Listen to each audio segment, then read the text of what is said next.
Welcome to Chatsunami.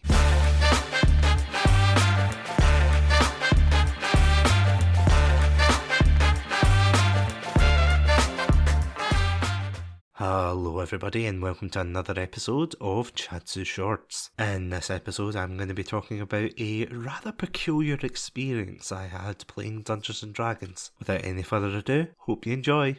So in my last video about Dungeons & Dragons, I talked about my very first character, Blimbro the Bard, and how it made me fall in love with the game Dungeons & Dragons. As I said before, I went into the game not knowing what to expect, and while researching the game online, there were a lot of horror stories, from toxic players to power-hungry DMs. It was nothing like the campaign that I was playing. We played that campaign for 4 years, and honestly, I loved every moment of it. And while I wish I could say this is the only time I've played Dungeons & Dragons, this isn't exactly the truth. So one day while I was at work, I got a very strange message from a friend. The message basically read something along the lines of, "Hey, you like Dungeons & Dragons?" Which is a little weird considering this friend didn't seem to have any interest in Dungeons & Dragons before today. Nevertheless, I was curious and I asked him what brought this on. He explained how that night he was asked by one of his friends to go to a D&D beginner session in one of the nearby comic shops. Seeing as I had played Dungeons & Dragons before, he asked if I wanted to join. As strange as it sounds, it felt a little bit weird going to another DM to play Dungeons & Dragons.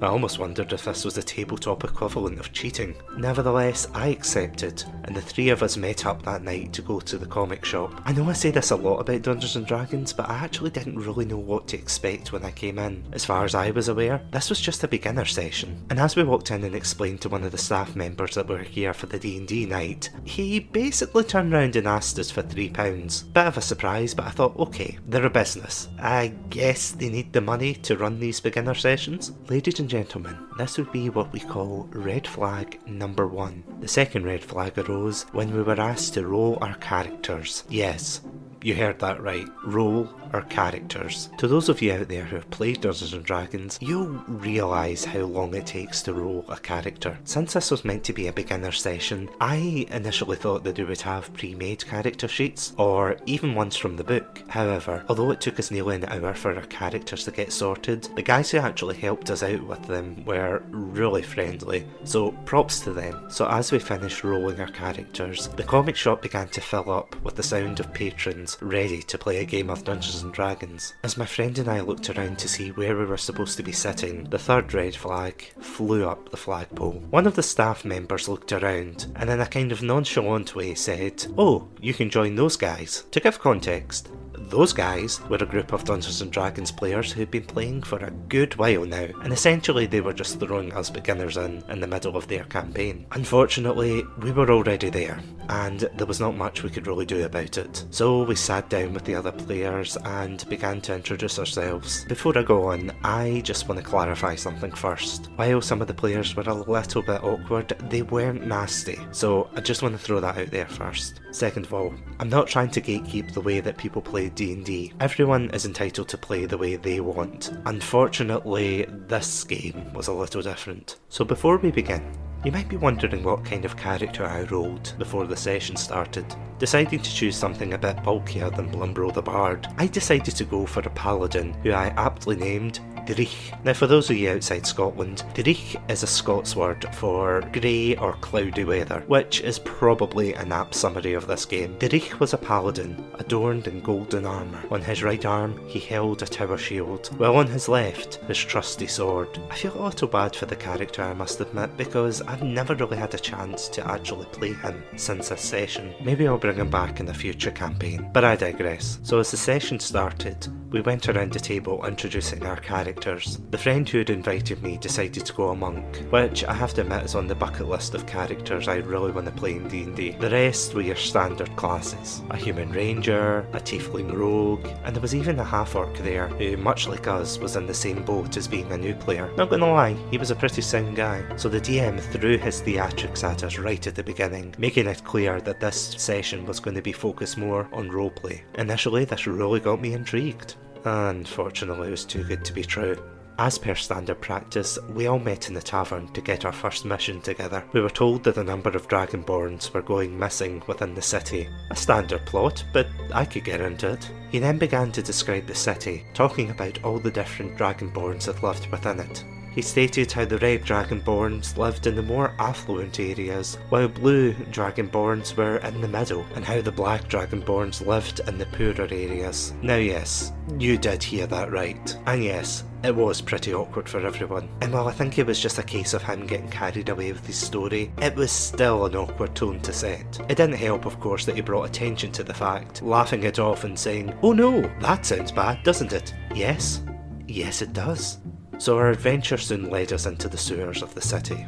Of course, being the hulking paladin, I took point in the sewers, holding my shield up as I cast a light to guide the others. What I should mention is that the path that we were walking on was only big enough for us to walk in single file. This led to the tiefling rogue deciding that she wanted to run ahead and scout the area. The DM and the ranger player looked at one another and smirked before turning to the tiefling player, because right beside us was a steaming river of you-know-what. The DM of course asked her to make an acrobatics check, which she of course failed, and went plummeting into the you-know-what below. This is when red flag number 5 happy slapped me right in the face. My friend quickly piped up and asked if he could use his quarterstaff to stop the tiefling from falling into the river. Unfortunately, the DM waved him off and essentially said something along the lines of, "Oh no, you're too far away." So of course we had a 5-minute scene of the tiefling having to use illusion magic to try and clean herself up. Now I know what you're thinking, this doesn't really sound that bad. And true, so far what's happened is pretty tame. But then we got to the dungeon. So of course the DM explained the way the dungeon was laid out, and after some of the players took notes, the DM started going off into a rant about how some of his past players refused to take notes and wouldn't pay attention to the dungeon layout. It just seemed a little bit unnecessary, and a little bit off-putting to the new players. And speaking of excluding new players, this session is sponsored by the word nope. It was a little bit frustrating because every time my friend and I offered a solution to figure out some puzzles, we were instantly shot down. I think the most annoying part was there was no real reason as to why he kept turning our suggestions down. I'll give you an example. In one of the rooms of the dungeon,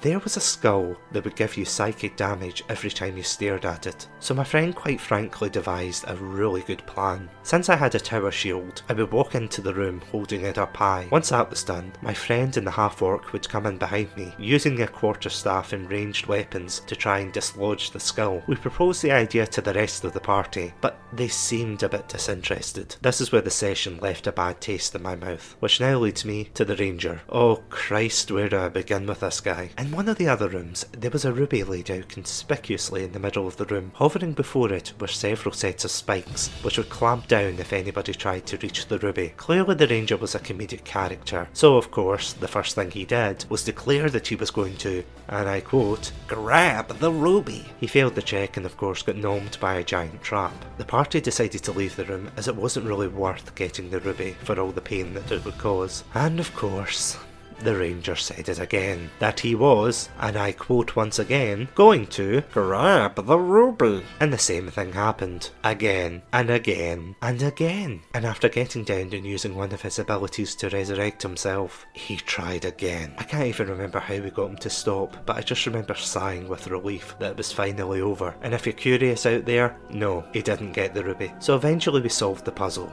and ended up in the heart of the dungeon, where an old man was waiting for us. For whatever reason, the missing Dragonborns were with him, and in return for safe passage out of the dungeon, he would give them back. One of the other weird things was that the man was surrounded by a wealth of gold. And yes, Ruby Ranger did consider trying to take the gold, but after being talked out of it by his party, decided not to. After we left the dungeon, the DM had a huge smirk on his face, stating that he was glad we didn't fight the old man. After we inquired as to why, he basically told us that the old man was an elder dragon in disguise, which then brought me to the tipping point. After doing an epilogue with his regular players, he approached all of the new players and basically said how his group was, and I quote, too full. Therefore, if I wanted to return next week, then I would have to find a completely different group. Spoilers, I didn't go back. And while this was a terrible experience, It gave me a lot to think about. I actually felt really sorry for my friend who wasn't into Dungeons and Dragons,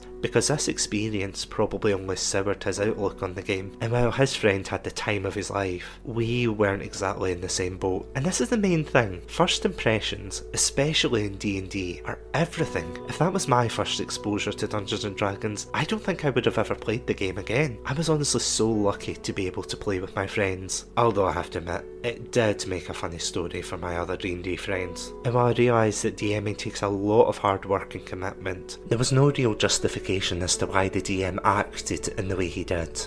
Again, I just really want to stress that D&D as a whole is a very diverse game. Whether you put focus on roleplay or combat, it's going to be different for everyone. And the main emphasis I want to put across here isn't that these people were horrible. Annoying, yes. Rude, absolutely. But horrible? No, I don't think so. I think the main takeaway for me in this story is the actual influence that the DM has on potential players. The main aim of the DM is not only to run the game, but to create an environment that includes all players. At the end of the day, Dungeons & Dragons is a very social game, so without that social aspect, it's probably going to be a bad time. So what do you guys think? Have any of you had any similar experiences while playing a tabletop game? Please feel free to let me know down in the comments. Thank you for listening to Chatsunami. If you would like to hear more episodes, then you can catch us on Anchor, Spotify, YouTube, and all good podcast distributors. As always, stay safe, stay awesome, and most importantly, stay hydrated.